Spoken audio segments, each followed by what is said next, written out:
there's parts of this process which I've not actually disclosed on the channel yet. We did go through a process to buy 2 separate properties through auction.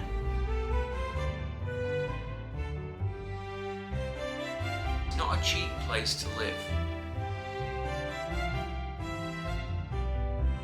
We just wanted safety, minimal costs and things like that, and we've done it. We're actually in a really...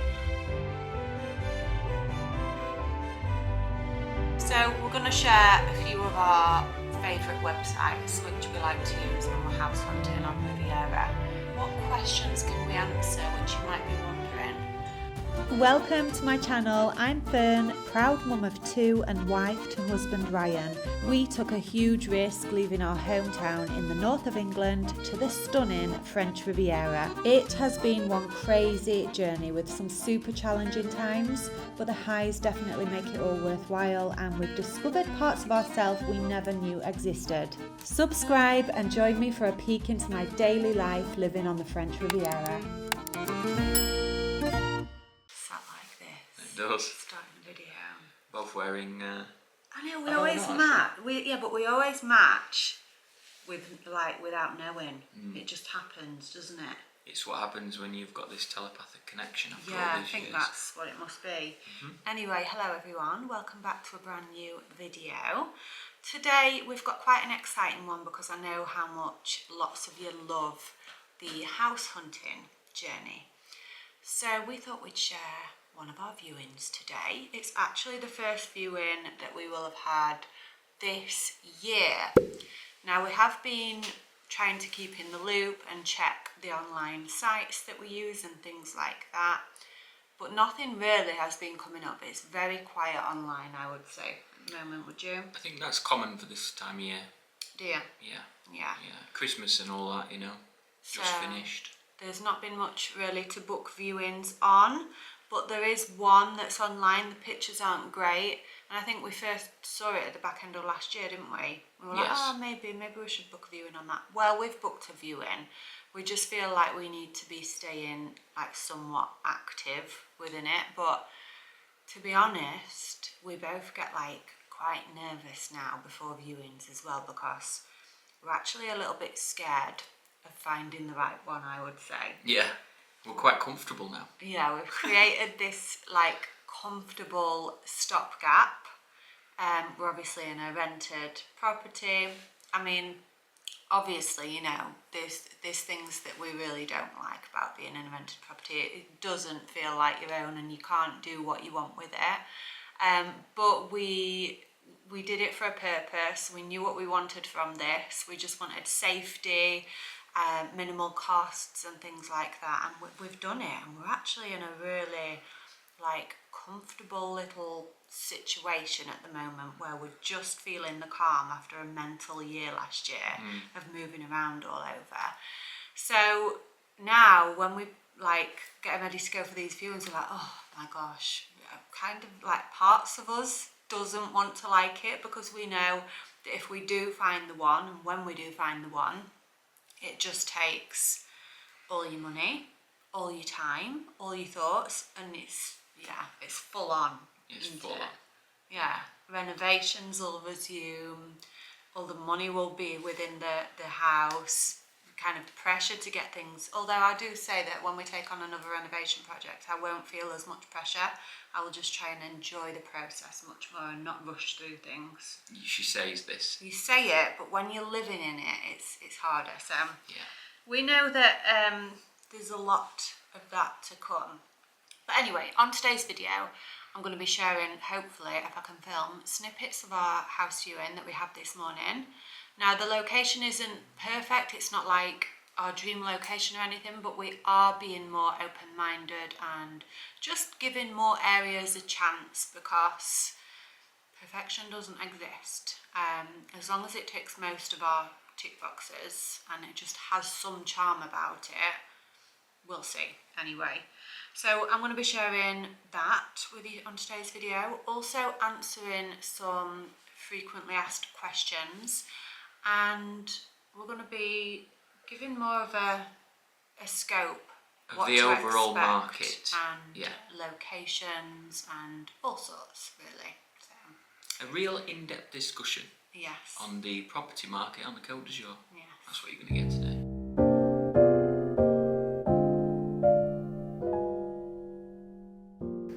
Okay, so a very quick tour of this property. We'll start in the basement. It's got a huge garage area just through here. Look at that space.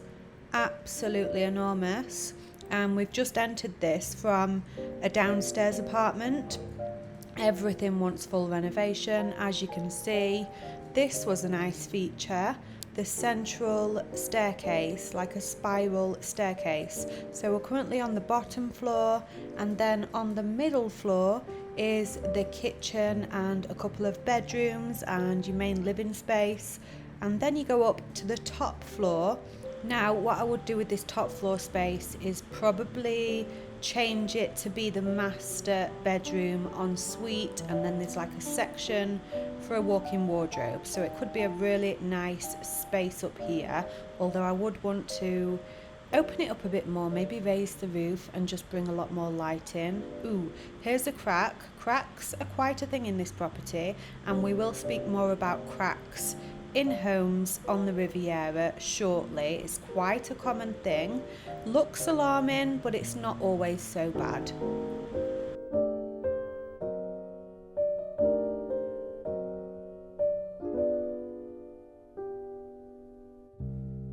So this is the top floor bathroom. Quick peek out the window. As you can see, there's quite a lot of houses dotted around. It's quite overlooked, unfortunately. And if I was to take this area into consideration, I think I would want pure privacy, to be honest. Let's go on to the middle floor. So on here, we have got the main living space, kitchen. There's like a wall in here which could be removed and really opened up to be a really big, amazing, open plan space. Quick peek onto the patio area.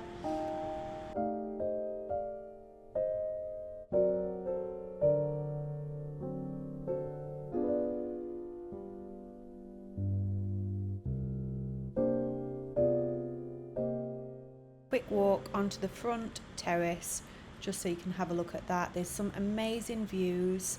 The garden wants a lot of work, a lot of attention, but could be really, really lovely. Very provincial, lots of olive trees, lots of well-established plants, ivy.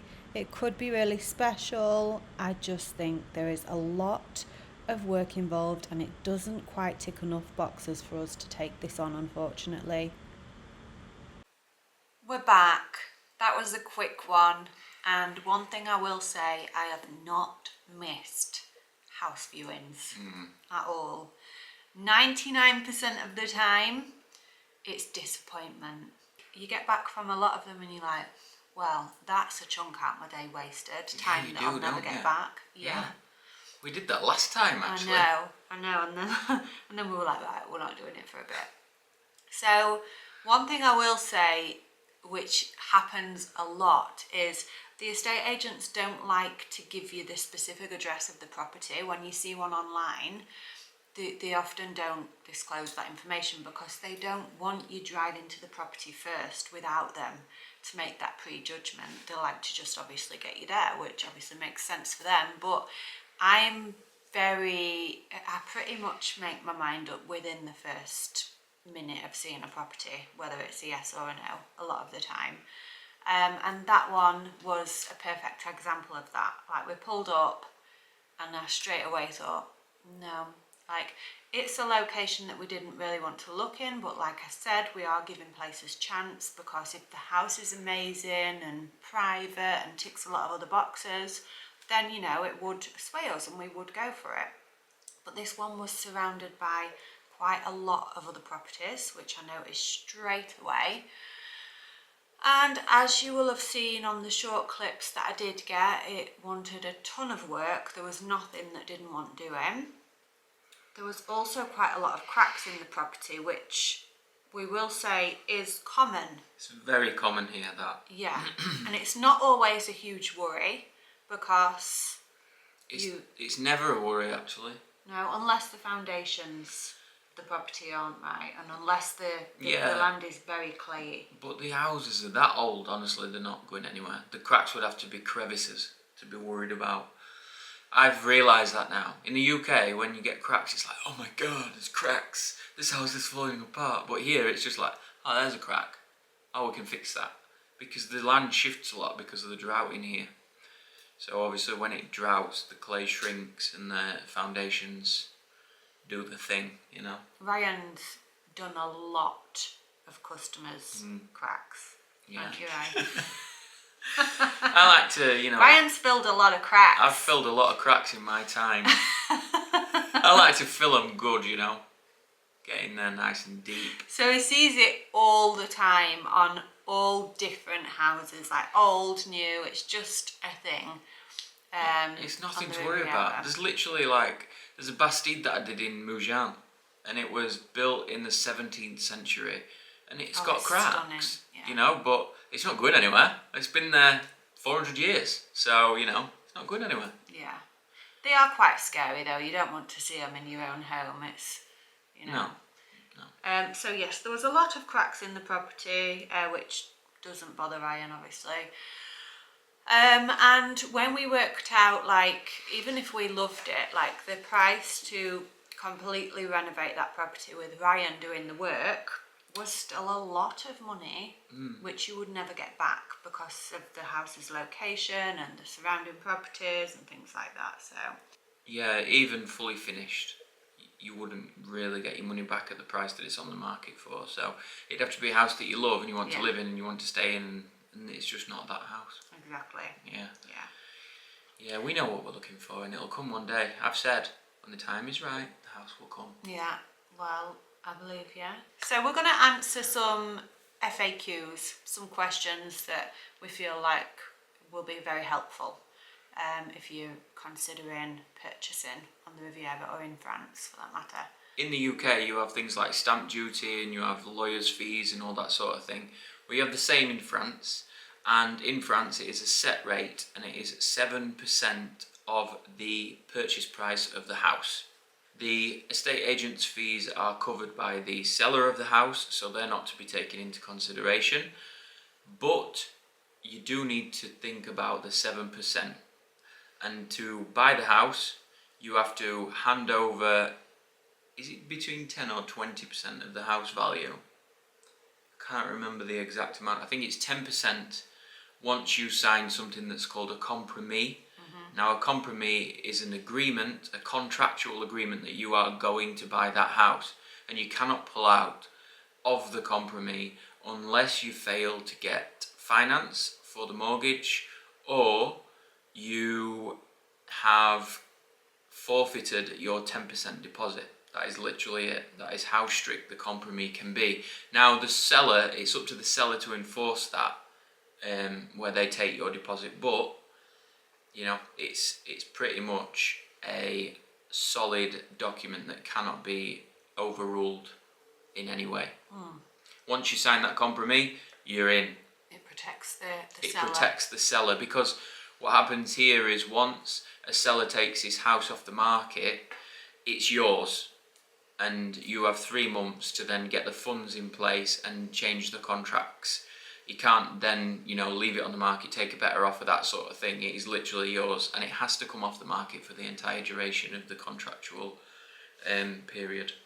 That's the hidden cost. It's hidden and it's excessive, but it covers the full sale process, including the legal fees. And sometimes, at the minute, in the French market, you can't buy your house if you are looking for a mortgage, because the mortgages and the situation with mortgages right now is quite complicated, and the banks aren't lending so easily. So, like for instance, which is what happened to us, unless you're a full cash buyer, you might not actually even be allowed to bid on the house, because the estate agents and the sellers work together to pre-qualify you as a buyer for the house, because no one wants to be at risk of the house being off the market for 3 months and then the sale falling through in the end.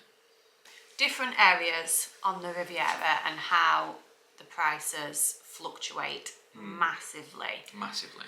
is there's a lot of things to take into consideration. So Yeah. the closer you are to the cities, so Monaco, Nice, Cannes, Saint-Tropez, Yeah. you know, the Yeah. closer you are, and the closer you are to the sea, obviously. The more you're going to pay. Even places like Beausoleil, which borders with Monaco, it's actually not that great an area as it is it? It's full of high-rise flats.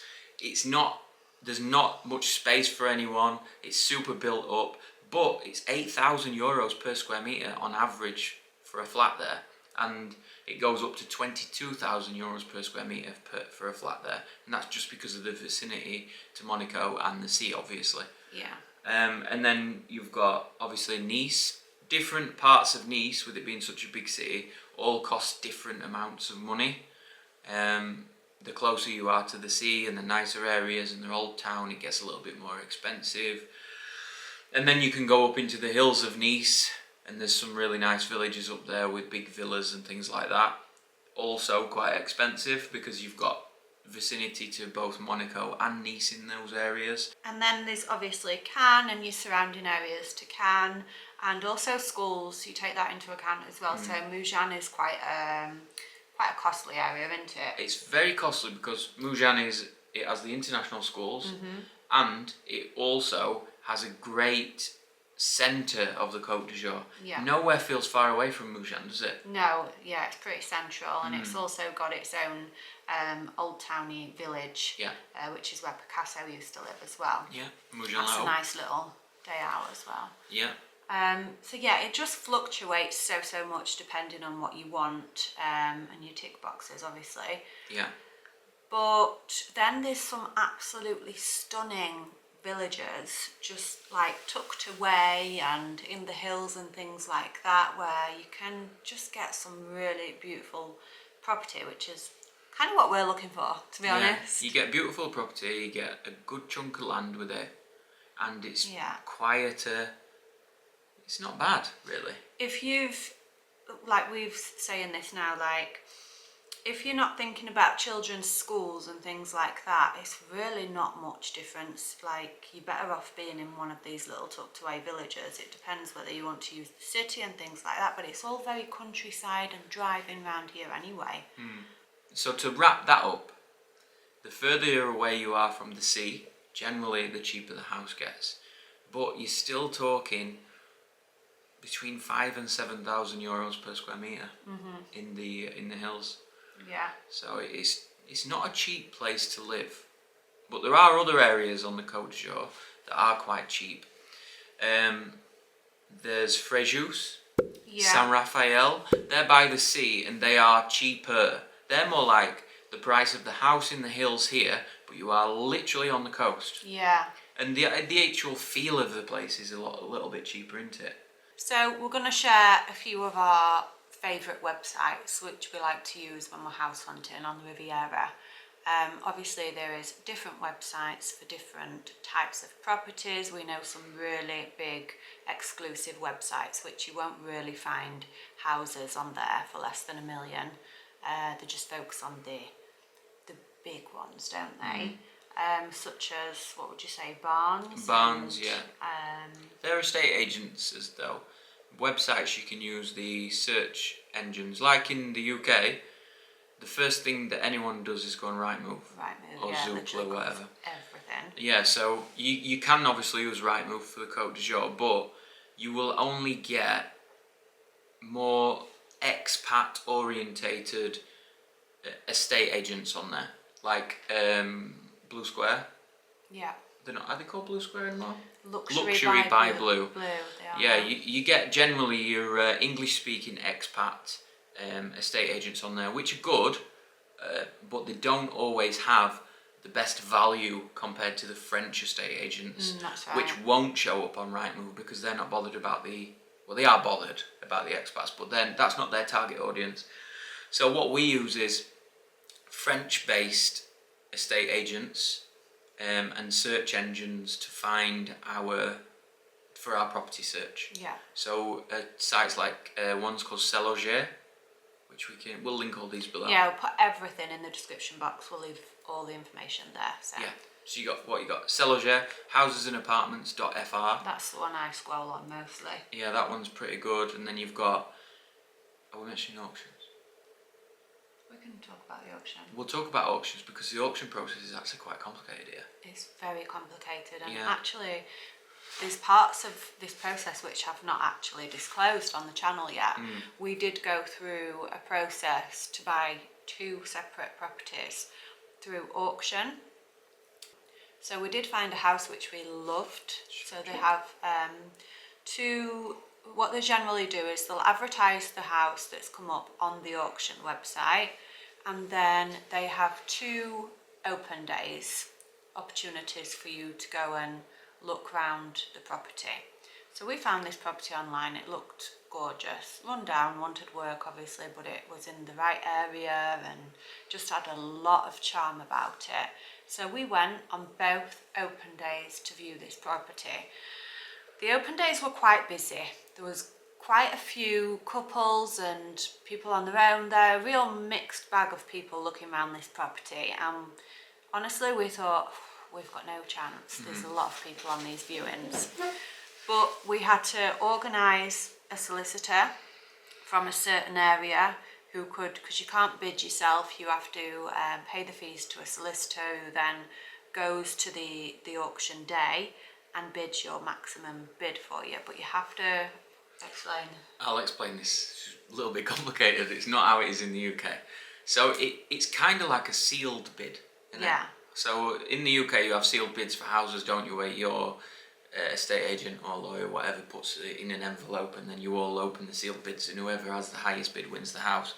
Well, here it's similar because you don't actually go to the auction yourself. What you have to do is so we had to find a avocat or a solicitor in the district that we were looking at. So we found them, and then the next step after that is to register your interest for the auction itself, and then you have up until 24 hours before the auction to raise a banker's cheque, which is not a cheque from your chequebook, but one that you have to get from the bank, and they give that cheque back to you, which then you give to the avocat, and that has to be for 10% of the property value.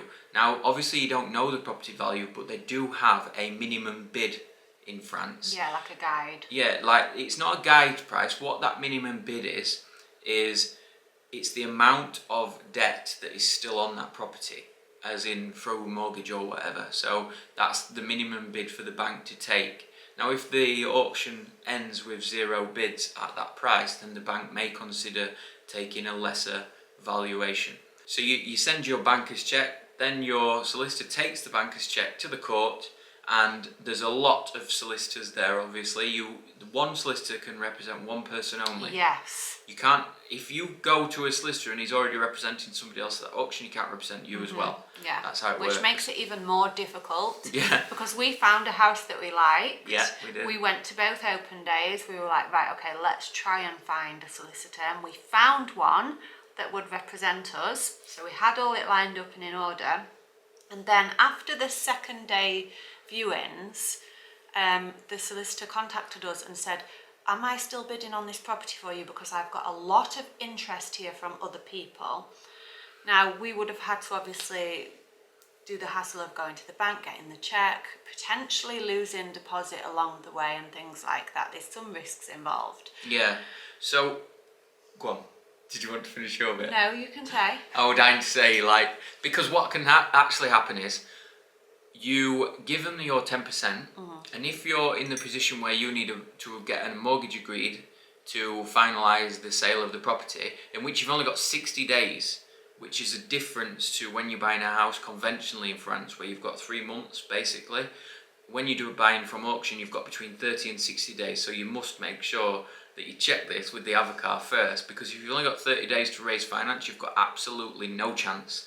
And then what happens is, when you get to the end of the period where you have to transfer the funds, if you haven't done it, the house price goes up. So it goes up by 5%. So you end up paying 5% more, and then you've got to find more. And I don't know what happens if you get to another month, but I would imagine you get another financial penalty. And in the meantime, while you're trying to raise finance, they've got, I think, they've got 10%, your 10% deposit, and I'm sure you have to up it to 20% after you've won the...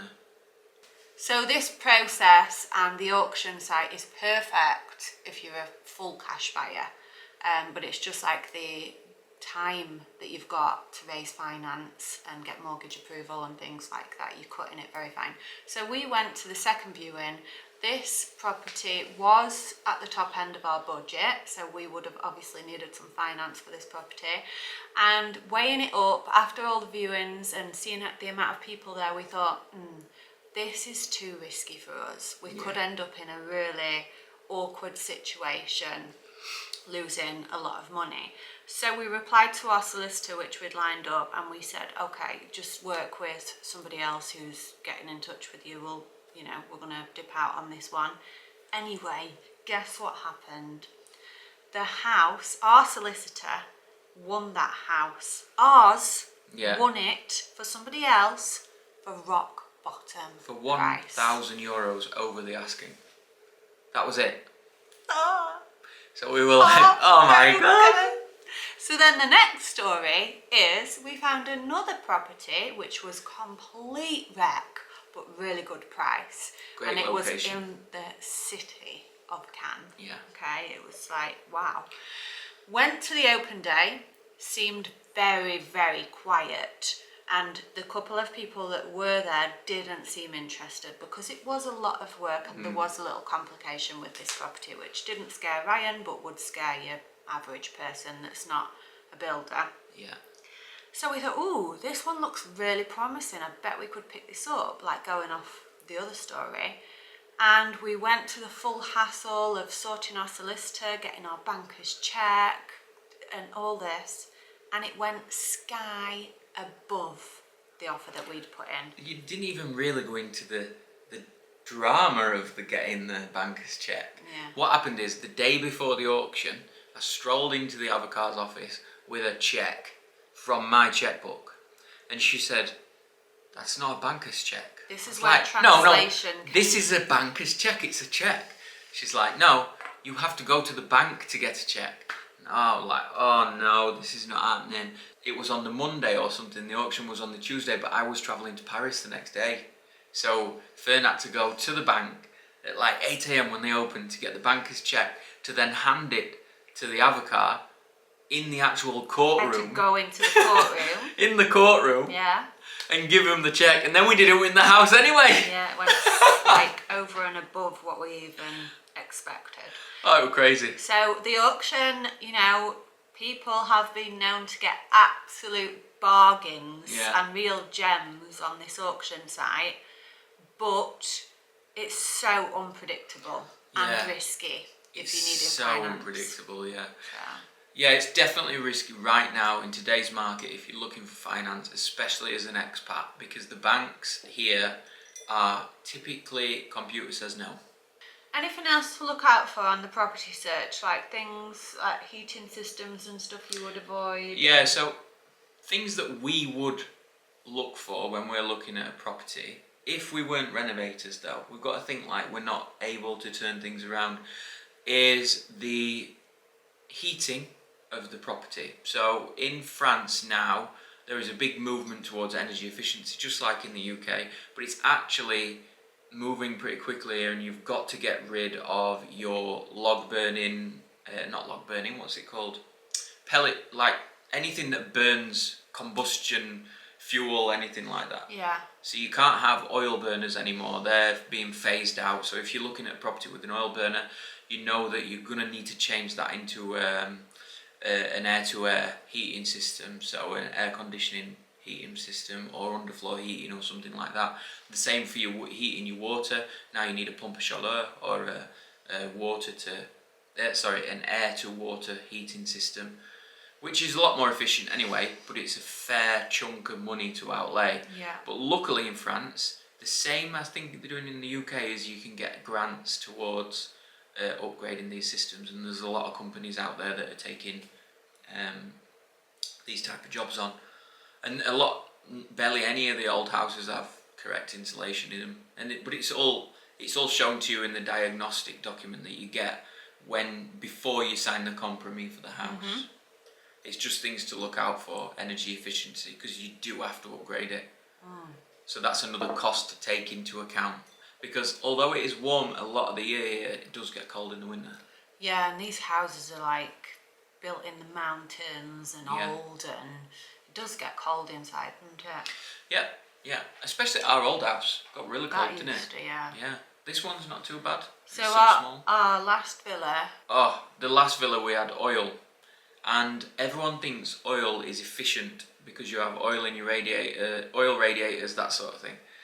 And I spent around about €400 a month on oil during peak winter. Yeah. That's ridiculous amount of money on oil. And that was when the price of oil went up, doubled, didn't it? Because of the Ukraine war thing. And if you run out of oil, there was plenty of situations you have to... Oh yeah, if you run out of oil, that's a nightmare. It is a nightmare because there's no urgency. Yeah, there's no urgent oil deliveries in France. No, they're like, oh, okay, we'll bring you some oil. Okay, when? Next week. But we've got no hot water. Sorry, but you need to book in advance. Yeah, so we had a few occasions where we was out hot water, so Ryan would have to really keep on top of it, checking to see if we're running out to get it filled up again, and it's expensive. It is. Every time I did it, it was 1,000 to 2,000 euros every fill up. Yeah, it's ridiculous. And it's so old-fashioned how they come in the big truck and hook it up. Oh, the first time. Can you remember the first time? Oh, that's right, yeah. He made me cut all the bushes before he'd come because he didn't want to damage the wing mirrors on his wagon. That was brilliant. Yeah, we had quite a long drive with conifers on each side, and he came to do the oil delivery. We were like, yes, we're getting heat in today. And he turned around and said, you'll have to book another day. Ryan had to literally spend the weekend trimming all the bushes. I had to go and hire a big ladder. Deliver the oil, yeah. I had to go to the local tool hire place, hire one of those platform ladders and cut all the trees, and then ring him and say they're done, and then he had to come back and look, make sure they were done enough for him, and then they had to come back. So it took us a week. We had no heating or hot water for a week.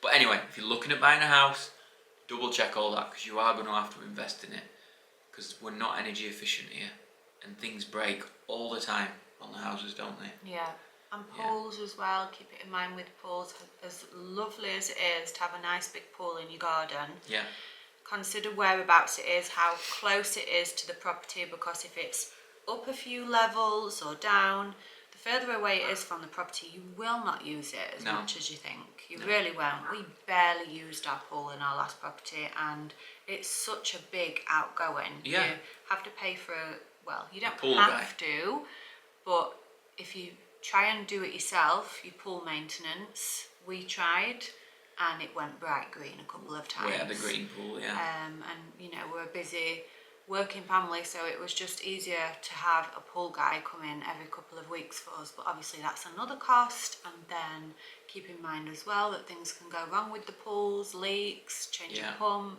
things like that. So nice to have a pool at your property, but make sure it's set in the right part so you're going to actually use it, and obviously keep in mind the running of a pool.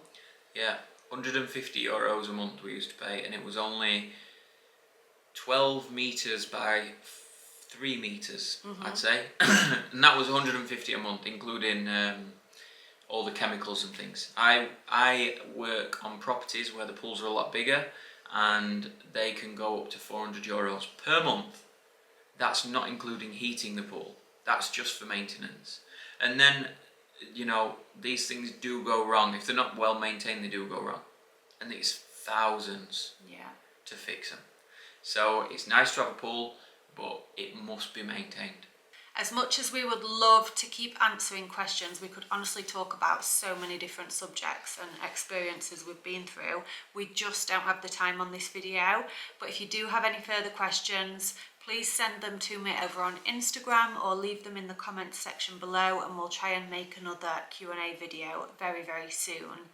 If you are looking for advice about relocating, it might not be what you want to hear, but I think for us, it was a case of just do it. We didn't overthink it. We researched a little bit. We knew where we were going to put the kids in school and things like that. But all of the work that we did really was once we got over here. We sold our home in the UK. We was going to rent somewhere else in the UK and keep taking trips over. But honestly, I don't know if we'd do the same having been this age in that situation. We was very daring, weren't we? I'd do it. Well, maybe you were, but anyway, we just did it. Honestly, looking back, I can't believe how brave we were. And sometimes you do just have to do it and navigate it all, because if you delve in too deep, it'll just put you off and you won't want to do anything, because it is a complicated process. But highs make it all worthwhile. True. Don't they? But thank you so much for watching, guys. Please make sure you subscribe to the channel. It is completely free and we're managing to get 2 videos a week up for you at the moment. So a Wednesday and a Sunday, 5 PM French time. All I need is your support so that I can keep creating content. But thank you so much for being here, and I will see you very soon in my next video. Sending love. Au revoir. Bye, guys.